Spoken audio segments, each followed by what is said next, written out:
আন্তর্জাতিক অপরাধ ট্রাইব্যুনালে মানবতা বিরোধী অপরাধের মামলায় ক্ষমতাচ্যুত প্রধানমন্ত্রী শেখ হাসিনা সহ তিনজনের বিরুদ্ধে রায় ঘোষণার তারিখ নির্ধারণ করা হবে বৃহস্পতিবার। বিচারপতি মোহাম্মদ গোলাম মর্তুজা মজুমদারের নেতৃত্বে ৩ সদস্যের আন্তর্জাতিক অপরাধ ট্রাইব্যুনাল একে মামলাটি বর্তমান রায়ের অপেক্ষা তালিকায় ১ নম্বরে আছে। এদিকে বুধবার ট্রাইব্যুনালের প্রসিকিউশন টিম আবারও পলাতক শেখ হাসিনার সর্বোচ্চ সাজা দাবি করেছেন।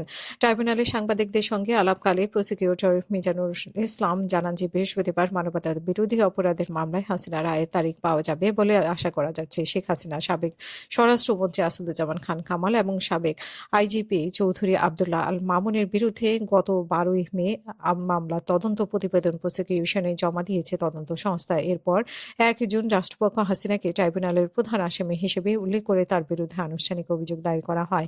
পরে ১০ জুলাই অভিযোগ গঠন করে বিচার শুরুর আদেশ দেয় আন্তর্জাতিক অপরাধ ট্রাইব্যুনাল এক পর্যায়ে এই মামলার দোষ স্বীকার করে ঘটনার সত্য উদ্ঘাটনের সাক্ষী হওয়ার আবেদন করেন চৌধুরী আবদুল্লাহ আল মামুন। ট্রাইব্যুনালে আবেদন মঞ্জুর করার পর তিনি রাজসাক্ষী হিসেবে সাক্ষ্য দেন। ঐতিহাসিক এই মামলায় সাক্ষ্য নিয়েছেন গণঅভ্যুত্থানের অন্যতম প্রতীক শহীদ আবু সাইদের বাবাসহ শহীদ পরিবারের অনেকেই।